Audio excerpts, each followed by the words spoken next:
All right. Welcome to something completely different. This will not be the usual siesta on Saturday afternoon of fourth day.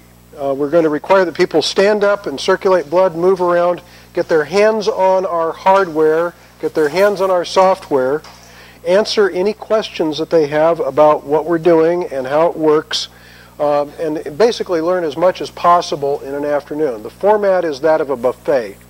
We have 4 stations here, 4 stations there, 2 stations up here, with people that have various things going that I'll summarize briefly in just a couple minutes. And feel free to drift around and pay attention to whatever you're interested in. Ask questions, sit down, get your hands dirty, and learn something. That is what the purpose is right now. We are also visited by one fallen soldier, Jeff, who's in effigy on the walls over here, who is the greatest loss I can imagine our community facing, other than perhaps Chuck, anytime in memorable time. Jeff was the man.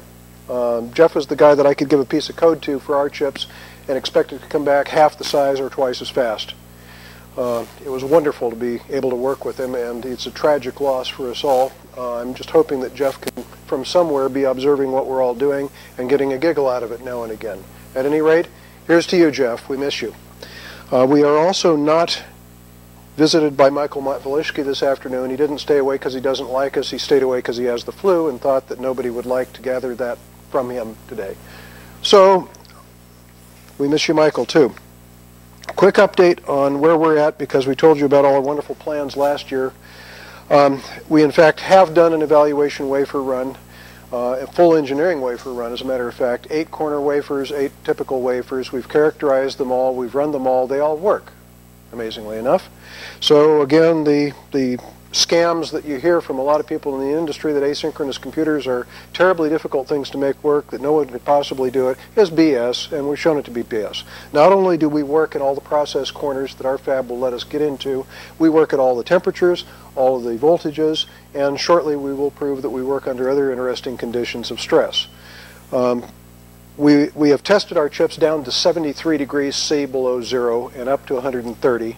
We know that the leakage gets terrible up at about 130. We could probably run for a while at 180, but the leakage is high enough up there that, given the thermal resistance of a package like ours, which is still low, but still, you know, you're looking at 30 degrees C per watt, by the time we're leaking nearly a watt, we're going to be 30 degrees higher than ambient just because of that. So it's pretty interesting. But at any rate, we've had a good time with that. We've proven that the technology works. We've proven that it works across all the variables that should matter in any realistic installation. And we're real happy with this as being a production quality chip. And so we are now offering them for sale in production quantities at production type prices. If anybody wants a price for anything from 100 chips to 10 million chips a year today, I will give them a reliable price quote today. If you want 1,000 chips, I'll quote you exactly when we will ship them. If you know anybody else who's interested in any of that, we are quite willing to answer questions like that. We'll give straight answers and we'll follow them up with action. Yes, sir? 1 chip? You can buy that from the man over there in the hat, who is Neil Greenberg of Smartboard, Inc., who will sell you 1 chip along with one of his boards for 35 bucks, correct? All right. So that's where to get 1 chip. The reason why we're not selling 1 chip is because our shipping department consists of all of our technical staff in Incline Village. That's true. That's true. What we sell for engineering evaluation is quantity 10. We think anybody that's serious probably is going to want 10 chips, but we could be wrong about that. Yes, that's right. Yes, correct. But that's really the answer, Gary, on that one. We just can't afford to be shipping ourselves 1 chip at a time. We wouldn't get anything else done because we're just not set up for it. We don't have anybody like that. Nobody is getting paid still. Okay, so my children are with my ex-wife in Cheyenne, Wyoming. Unfortunately, they would be laying. But you see, my son would be laying out silicon by now, not packing chips either. He knows how to do video games. At any rate, and please break in with questions if you have them. we've accomplished what we set out to do in that regard. We have also designed 2 board-level products, one of which is our prototype test fixture, which will eventually go onto an ATE load card. This test fixture, we have an example over here for anybody who's interested in seeing it, consists of 2 of our chips that are responsible for testing a 3rd chip in a socket. When we put those on a load card, that will be 1 socket worth of a 4-socket load card for like a Teradyne 750. So we do the testing at full speed, which allows us to run about 10,000 tests in a second, 10,000 test programs run in a second, and report results to the ATE, which will then handle materials and flip the chips in and out and keep score. But we can't afford to wait around for the ATE to run, basically because the cost is prohibitive. If we take more than 1 second for that, it will significantly affect our cost for the chips and significantly affect our selling prices. So this is the prototype. What we've been doing to test chips is to run it manually. And so far that's sufficed for us. It's the same set of tests that we'd be doing in real life on the ATE. So up to quantities 10,000 we can do it this way. Beyond that we'll need to go ahead and make the load. At any rate, that product has been made and it's been used. We also made the evaluation boards that we've been shipping all over the world along with chips. And so far, no problems with any of them. We had two bad chips that we bought from Cyprus, 2 bad memories, and 1 bad voltage regulator chip from somebody. Nothing that we have tested ourselves has failed on there, and we've had no other component problems, no fabrication problems. We've sold enough of the evaluation boards that we are kitting out and starting the fuse now on the 2nd run of boards, so that we don't run out of them. That would be a terrible thing.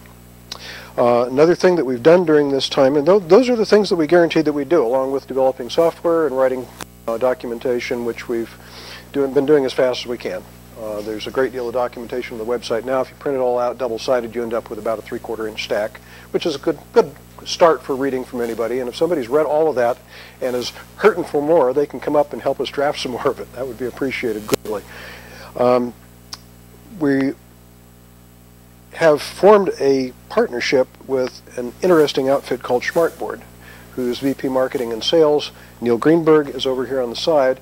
He is willing to teach people how to operate the Smartboard system, how to solder things to it, and there will be more to say about that in a moment. At any rate, Smartboard is not simply a gateway to the hobbyist community. It's a gateway to a community of people that are not necessarily sitting there with a burning need this week to light the fuse on some product, but they're not sure that this is for them quite enough to want to make a large cash commitment. And Smartboard addresses anybody who does not want to take and spend a humongous amount of money finding out how something works, or building some little project, or making a widget. We can't, again, just because we don't have any staff, we can't afford to deal with people on a onesie-twosie basis. Smartboard is in that business. Great, wonderful. At any rate, the relationship exists only because of Neil's initiative. I bought some jumpers from him a year ago, and he went and looked at the website and said, "Hey, you guys want a board?" So that was pretty cool. Thank you very much, Neil. You rock. What we're planning to do this year is, first off, we are moving the development platform onto the chip. That's why we did the Polyforth port. The ability to compile F-18 code, the ability to run the IDE, the ability to do simulations, the ability to do everything will not only be available from Colorforth running on a PC, but it will also be available from the host chip on an eval board. That is quite enough to act as a development system. It has a number of significant advantages over the PC, one of which is that the PC's bandwidth to our board is 1 megabit, whereas one of our chips acting as a development system can talk synchronously at 20 or 40 megabits a second, or it can talk with the SerDes at 600 megabits a second. It also has all kinds of pins that are uncommitted that can be used for probes, signal generation, measurements. Basically, we have a piece of test equipment that's there as the development system with high bandwidth coupling to a prototype one might be making. So we think that it's a good move to move the development system onto something that we can package small enough to put it at the end of a USB cable, and that's your development system. If anybody knows of a really cool connector that someone made in volume and then stopped using, a multi-pin connector, like a 20-pin little bitty connector, that there's a warehouse full of someplace that's suitable for high-speed, low capacitance, low parasitics coupling, from one device to another. We'd like to find that because this is exactly what our little development system would like to hook up to somebody's prototype with. You put the connector on your prototype, you hook up the development system, now you've got your logic analyzer and your super high impedance probes and everything, plus the development system. When you're all done with it, you leave the connector off the board until the next time you change it and need to do anything new. And we think that's not a bad model. At any rate, that's where we're headed, and we'll have that done this winter sometime. Was going to be done at the beginning of December, but for reasons beyond our control can't be. So that's one of the technical moves. Another one is that we're generating application notes as fast as we can while doing all of this. We think that the acceptance of a product like our chips is going to require a wide range and a rich body of application notes. So we've been gathering up bits and pieces to write them from. For example, we have little GPS modules to talk to I2C and SPI. We're looking for all kinds of other little SPI sensors and things. Just because that's a good app note, you can say, here, look, here's how you can talk to this thing and figure out where you are and what your orientation is and whether it's light outside. SparkFun sold us some cool little photovoltaic devices that put a high enough voltage out for a pin to read as to whether there's light on in the room, but don't really produce any current, but we don't need any anyway. And so pretty soon one of our little app notes will say, if your computer wants to know whether it's light or dark, here's a 10-cent device you can solder onto a pin and find that out. We have some chip improvements in mind, and last year we thought we were going to be making shuttle runs, but that was because we were hoping that somebody would wander up and give us money. And somebody didn't wander up and give us money, and so we're going to have to earn it by selling chips. When we are moving chips, we will resume product development. We will resume shuttle runs. We have a bunch of improvements in mind. Chuck has designed an entirely new decode structure for our future computer. We have a number of things that we've identified that are places where right now, because of the way our architecture works, you would have to have a node spinning to resolve truly asynchronous phenomena coming at it. And we have a plan for how to avoid that need, and when we take care of that need, then that situation will cost 8 milliwatts less, and we'll be happy with that.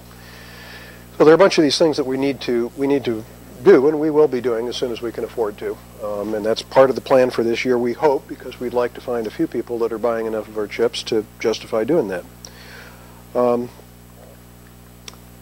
the business side, we are ramping up marketing and sales efforts. A major push is going to begin late this fall, now that we're in a position to do so. We can quote prices and availability with confidence. We can show that we work under all the operating conditions that we should. There's no obstacle any longer to being able to seriously talk about prototyping and seriously talk about product development with people, and so that's what we want to be doing. We also have come to the conclusion that we have to have a very strongly articulated policy about continued availability of our chips. It's a perfectly reasonable concern. I was talking to a guy in Canada last week who makes serial boards for PCs, for all flavors of PCI buses, and he just got shafted by PLX discontinuing one of their glue chips. This guy's gone to all the trouble of ISO 9001 certifying his boards. His boards have then been certified by all kinds of law enforcement agencies all over Europe, and now he has to change a fundamental part in it and go through all of that over again, and he doesn't want to ever have that happen again. We have a strong policy. Our policy is we are not going to discontinue a chip unless it is economically essential to do so. And the decision about whether it is economically essential is one in which a customer works with us to draw that conclusion. By which I mean if nobody but one guy is buying a given chip and we have to make a wafer run, then we will disclose to him what the wafer run is going to cost, and we will figure out a business arrangement to afford that wafer run with him contributing to it and getting a cut rate for the chips out of the deal.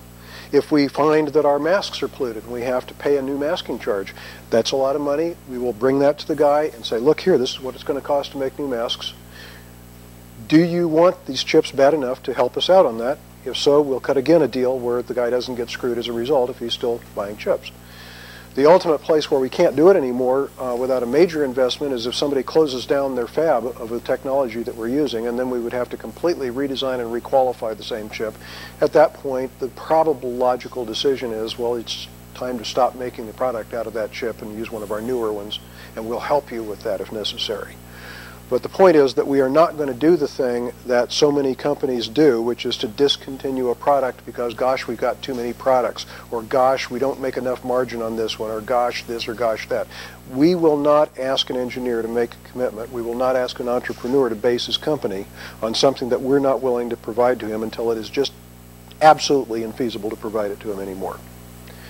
And that, I think, addresses any realistic concern that somebody might have. Final thing is, what happens if the business fails, or what happens if you guys are in trouble, or what happens if you're sued? We're again prepared to indemnify our customers completely by making it possible for them in a pinch to get the chips made without even us, if necessary. Not that I think that that's a realistic, likely situation, but it's a guarantee that you have to be able to make people. And we're in a position to make it. We don't have any bozos involved in our organization that'll tell us we can't. So we will do what we would think is appropriate for good, happy entrepreneurs to feel comfortable using our chips. As weird and outre as they are, they will be able to get them as long as they want them, one way or the other. Price might go up because the cost goes up. That's it. So that's the nature of the message that we're going to be taking people this fall. You can depend on us. There's another interesting and exciting technical thing that we are going to do this fall. How many people picked up on the article in the IEEE Spectrum last May from an Intel boy talking about odometers for their computers? Okay, and he was talking about stress, cumulative stress. He was talking about hot carrier injection, which is the phenomenon whereby charge carriers become part of the gate of a transistor and don't leave. And this is a voltage-induced phenomenon. It has to do with the number of transitions that the transistor has made, and it mostly affects N transistors, and it affects them just on the way up when they're starting to conduct, but before they peak out. What it happens is that it slows down those transistors, and it is a lasting effect. It's very non-linearly a function of voltage. It's also a linear function of duty cycle. And this is a thing that, Intel was all concerned about because, gosh, we have to derate these chips so that people can run the clock without having to worry about the chips not 10 years from now being able to keep up with the clock that you're running them at. Why don't we figure out how slow they have to set the clock to now and then make a way of measuring the cumulative stress on the chip so that they know how much to derate the clock by over time?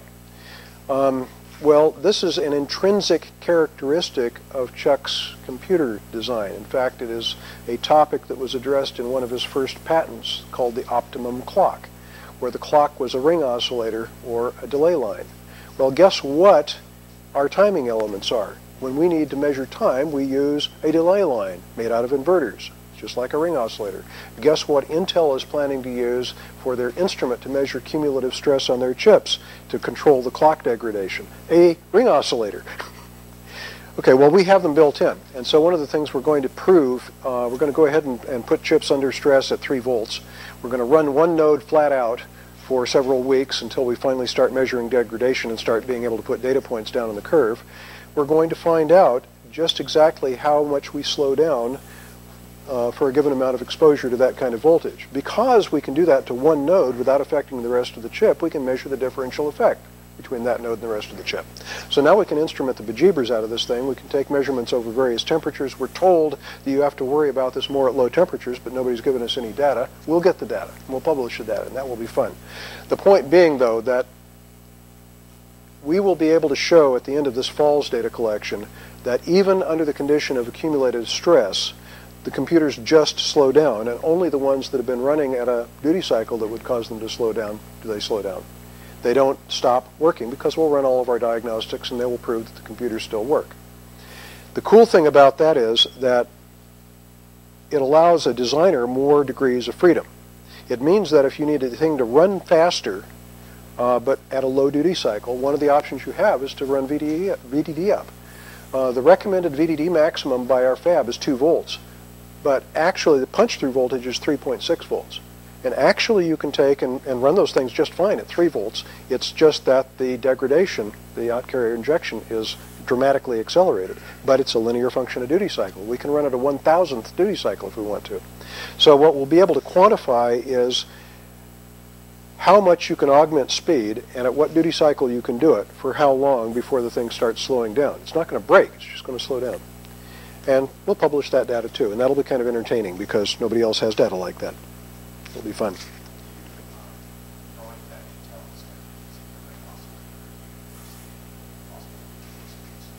They already licensed Chuck's patent, so they can do it, and so can AMD. Now, one other little matter about GreenArrays itself is that we have a special offer, a special wonderful offer. We have discovered a wonderful business model that probably no one's ever discovered before, and that is that when you run on slave labor, you can pay the bills with very little income. And having made this amazing, brilliant discovery, we're willing to share. Yes. So, here's a piece of information for anybody that's thinking about maybe taking a little sabbatical or vacation or something like that. We would enjoy having someone who is interested in doing a project that leads to a good app note come up and spend a week or two with us working on that app note, working on implementing whatever it is that the app note's going to be about, working on getting the app note turned out, making it a good, credible one that makes everything look really cool. And that person, in addition to a wink and a handshake and free food, well, free board, free room, and a request to contribute on the food budget, but it's all home cooking, is quite welcome to come up and work with us. And you can leave with an eval board of your very own without having to pay for it. So that's a way to make a short little vacation pay. Yes, sir, Gary? Incline Village, Nevada. Yeah, I have 3 spare bedrooms. It is the company flop house, and that's where the room is, and the board is. We like to cook Wonder Meat on a smoker and have a good old time. No, but that is a serious request. A lot of us are tapped out on effort. I mean, a lot of us have been running on our savings or on Social Security or unemployment or whatever for the better part of 3 years now. And there are only so many of us who are available to generate app notes. It is going to take more app notes for us to sell more chips. I saw some things happening up here on the screen today which potentially would make really fun app notes. Right? So if you're at all interested in that proposition, you're welcome to come and be a slave with us. Just talk to me about it later on. And that's enough said on that subject, I think. Absolutely. All right, the story for the rest of the afternoon is that what we've proposed to do is to set up these stations where you can go around and pick up on whatever you want to pick up on from how our chips work, how our software works, what our plans are. Any damned question you'd like to ask, we'll do the Feynman model. You can ask us anything. We might not know the answer, but we'll at least accept the question.